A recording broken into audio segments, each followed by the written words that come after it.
Hello दोस्तों, nimble notes में आपका स्वागत है। आज हम विज्ञान एनसीईआरटी क्लास 9 की 4th चैप्टर परमाणु की संरचना के इम्पोर्टेंट टॉपिक को अच्छे से समझेंगे।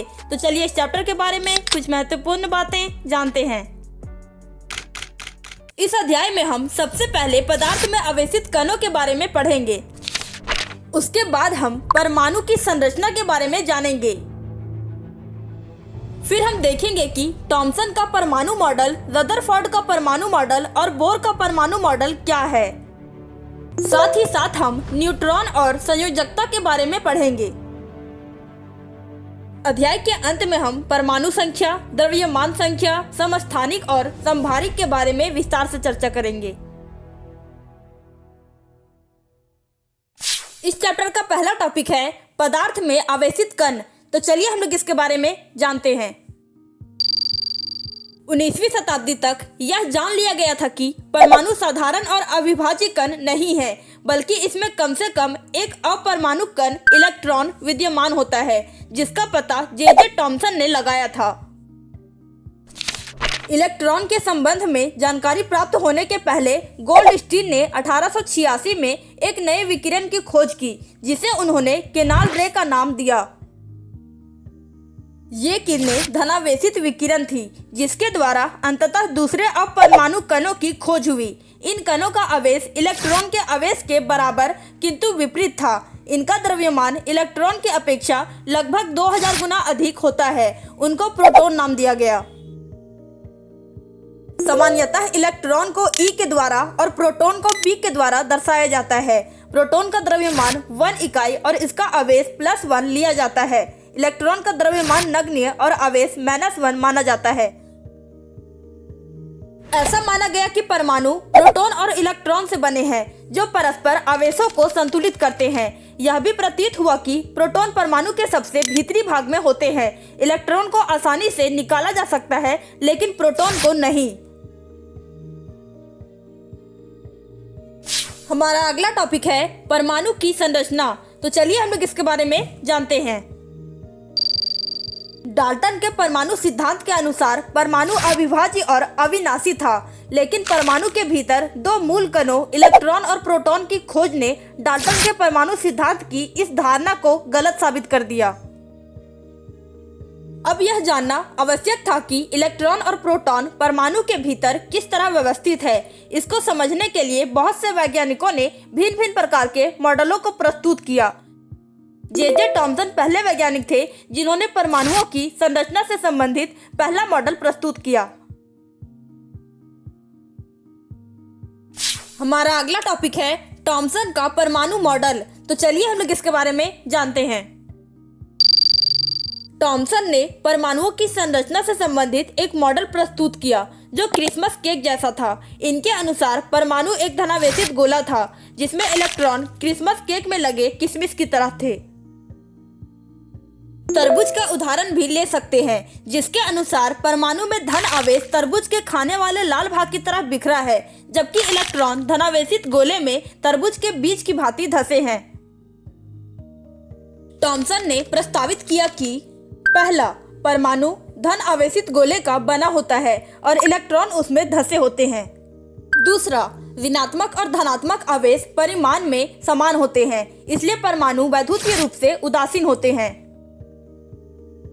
यद्यपि थॉमसन के मॉडल से परमाणु के उदासीन होने की व्याख्या हो गई, किंतु दूसरे वैज्ञानिकों द्वारा किए गए प्रयोगों के परिणामों को इस मॉडल के द्वारा समझाया नहीं जा सका, जैसा कि हम आगे देखेंगे।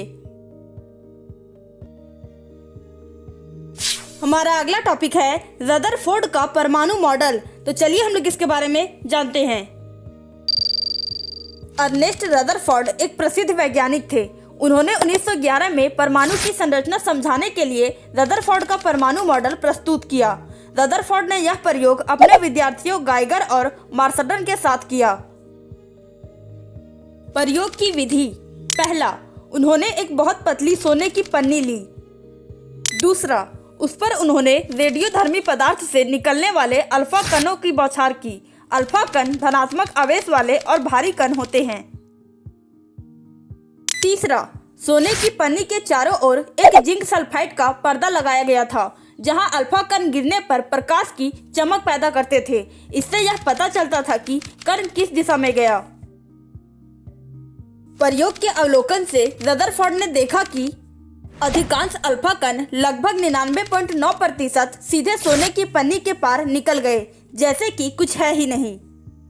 कुछ अल्फा कण लगभग 0.1% अपने मार्ग से थोड़ा विक्षेपित हो गए।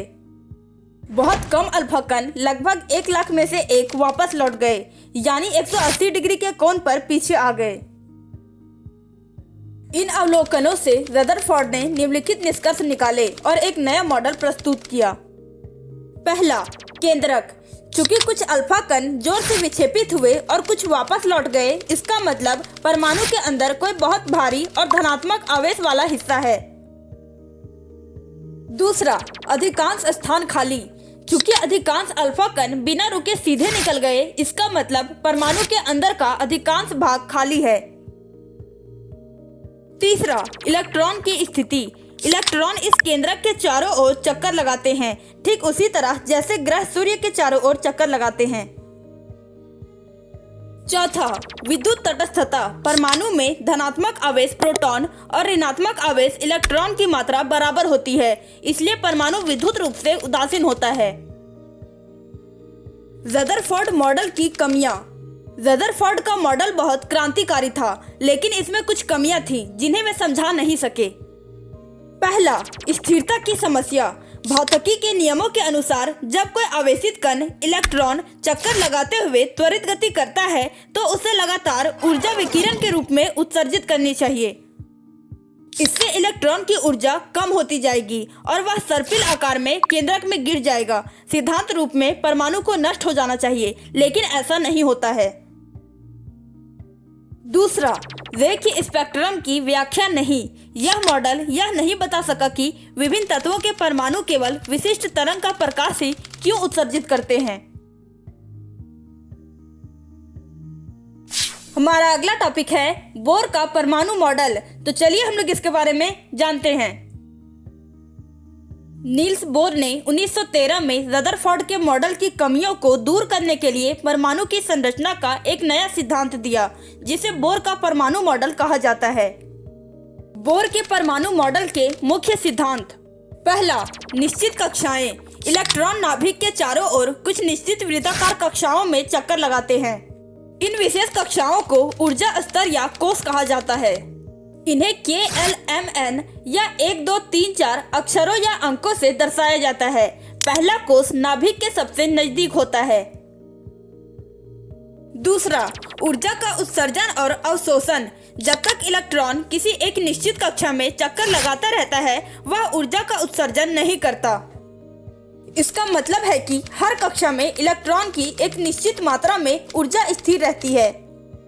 लेकिन यदि इलेक्ट्रॉन बाहर से ऊर्जा प्राप्त करता है तो वह निचली कक्षा K से ऊपरी कक्षा L में चला जाता है, और जब इलेक्ट्रॉन ऊपरी कक्षा से निचली कक्षा में वापस लौटता है तो वह अतिरिक्त ऊर्जा को प्रकाश के रूप में उत्सर्जित करता है।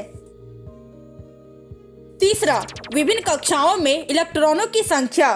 बोर के मॉडल के आधार पर ही वैज्ञानिकों ने यह नियम बनाया कि किसी कक्षा में अधिकतम इलेक्ट्रॉनों की संख्या कितनी हो सकती है।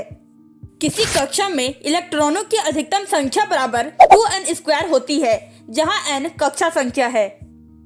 इस 2n² सूत्र के द्वारा पहली, दूसरी एवं तीसरी कक्षा में इलेक्ट्रॉनों की संख्या निम्नलिखित इस प्रकार से है। निष्कर्ष। बोर का मॉडल एक महत्वपूर्ण विकास था, क्योंकि इसने पहली बार यह बताया कि ऊर्जा स्तर निश्चित होते हैं और इलेक्ट्रॉन कैसे ऊर्जा का उत्सर्जन और अवशोषण करते हैं, जिससे तत्वों के स्पेक्ट्रम को समझाया जा सका। हमारा अगला टॉपिक है न्यूट्रॉन। तो चलिए हम लोग इसके बारे में जानते हैं। 1932 में जेम्स चैडविक ने एक और अपरमाणु कण को खोज निकाला जो अनावेशित और द्रव्यमान में प्रोटॉन के बराबर था। अंततः इसका नाम न्यूट्रॉन पड़ा। हाइड्रोजन को छोड़कर ये सभी परमाणुओं के नाभिक में होते हैं। सामान्यतः न्यूट्रॉन को n से दर्शाया जाता है। परमाणु का द्रव्यमान नाभिक में उपस्थित प्रोटॉन और न्यूट्रॉन के द्रव्यमान के योग के द्वारा प्रकट किया जाता है। हमारा अगला टॉपिक है संयोजकता। तो चलिए हम लोग इसके बारे में जानते हैं। संयोजकता किसी तत्व की वह क्षमता है जिसके द्वारा वह दूसरे तत्वों के साथ मिलकर यौगिक बनाता है। अर्थात किसी भी परमाणु की सबसे बाहरी कक्षा में उपस्थित इलेक्ट्रॉन को संयोजकता इलेक्ट्रॉन कहा जाता है। किसी परमाणु की रासायनिक क्रियाशीलता इन्हीं इलेक्ट्रॉन पर निर्भर करती है। संयोजकता का अष्टक नियम के अनुसार प्रत्येक परमाणु का लक्ष्य अपनी बाहरी कक्षा को पूरी तरह से भरना होता है। अधिकांश तत्वों के लिए बाहरी कक्षा में 8 इलेक्ट्रॉन होने पर वे स्थिर हो जाते हैं।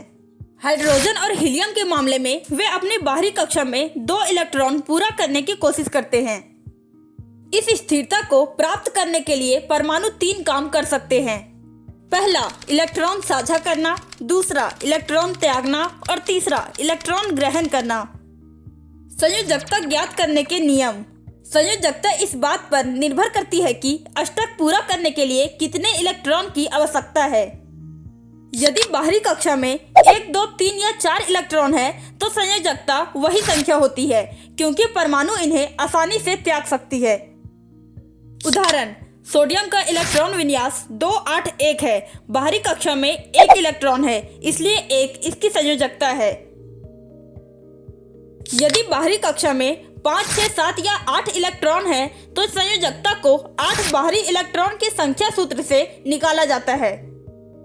उदाहरण, क्लोरीन का विन्यास 2, 8, 7 है। इसे अष्टक पूरा करने के लिए 1 इलेक्ट्रॉन चाहिए, इसलिए इसकी संयोजकता 1 है।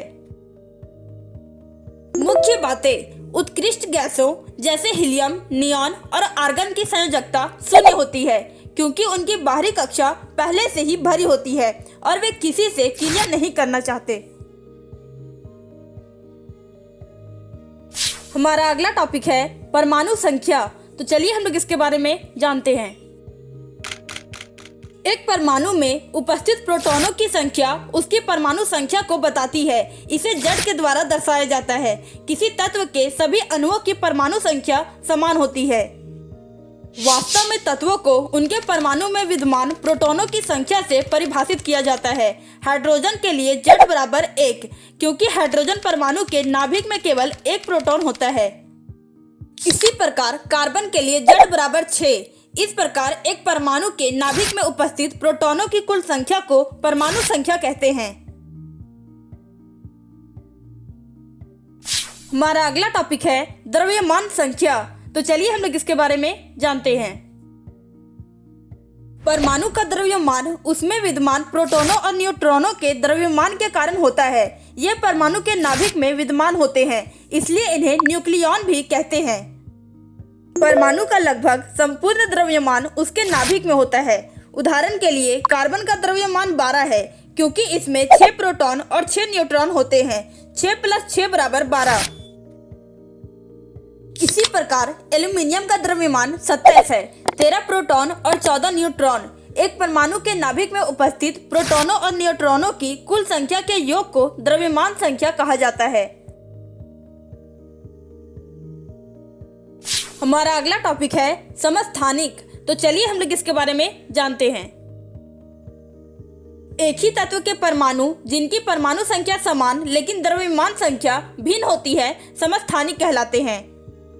उदाहरण के लिए हाइड्रोजन परमाणु को लें। इसके 3 परमाणिक स्पीशीज होते हैं, प्रोटियम, ड्यूटेरियम और टाइटियम। प्रत्येक की परमाणु संख्या समान है, लेकिन द्रव्यमान संख्या क्रमशः 1, 2 और 3 है।